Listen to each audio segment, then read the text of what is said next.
Hey guys, level fives. This is lesson 25. This is dividing whole numbers by unit fractions. Remember, unit fraction is something, is a half, is a quarter, is a third, just a basic old fraction, right? If you think unit fractions, you're thinking something pretty simple. And we're dividing whole numbers by those things. This is our first foray into dividing, which means like our first attempt, our first lesson, our first whatevs.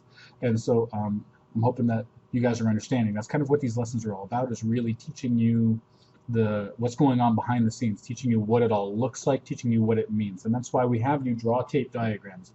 And that's why we have you do these things, because we want you to be able to see what it all means. If you don't really know why you're doing it, you just know you are doing it, it doesn't really do any good. So, all right, 4 divided by 1/3. There are how many thirds in one whole? Draw this, boom.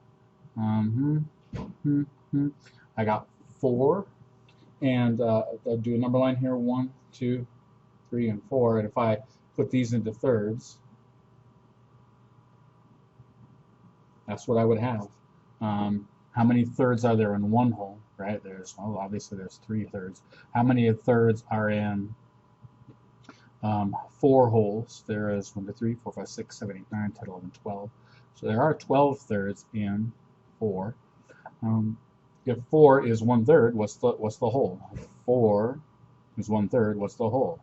The whole would be 12, right? So 4 divided by 1/3 is 12. You can check your answer by saying 12 times 1/3, right? Because remember, the opposite of division is multiplication. 12 times 1/3, and boop, right? Cross cancel. 1, 4. 4 times 1, 4. Okay, moving on down.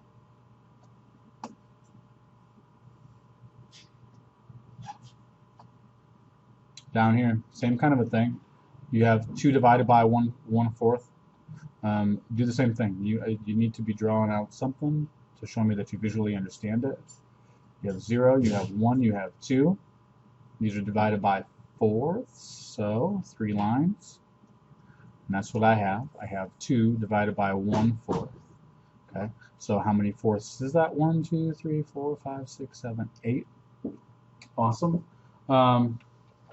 Okay. Okay, so I have 2 divided by 4th. So 2 divided by 1/4 is the same thing as saying 2 times 4, which equals 8. And if I'm going to double check that, I'm going to multiply. So 8 times 1/4 equals, cancel them out, 2. Okay, that's what I'm looking for. When it says multiply to check, that's what you're doing right here. You're multiplying your answer by the fraction to make sure that you're getting the whole number. Cool. Down here, principal orders 8 sub sandwiches for a teacher's meeting. She cuts the subs into thirds and puts the mini subs onto a tray. How many mini subs are on the tray, and how many mini subs is Mr. Abbott going to eat? 8 sub sandwiches. You could just pretend like you were lining those up. 3, 4, 5, 6. That's 7. That's 1, Mr. A. Let's go back. I'm going to redo that. There we go. 0, 1, 2, 3, 4, 5, 6, 7. Those are my 8. That represents my 8 sub sandwiches. If I cut them into thirds, 1, 2, 3, right? So how many mini subs? Let's do this. That would be 8 divided by 1/3, right? Which is also equal to 8 times 3. 8 times 3 is 24. 8 times 3, 24. 24 what's? 24 mini subs. That's my answer. You need to write that in an answer sentence. How many mini subs are on the tray? There are 24 mini subs on the tray. Double check using multiplication, opposite. So that would be 24 times 1/3. Cross cancel. 3, 1. How many times 3 going to 24? 8. 8 times 1, 8. Correct answer. Looking good. All right. Bring questions you have tomorrow. Good luck. Bye.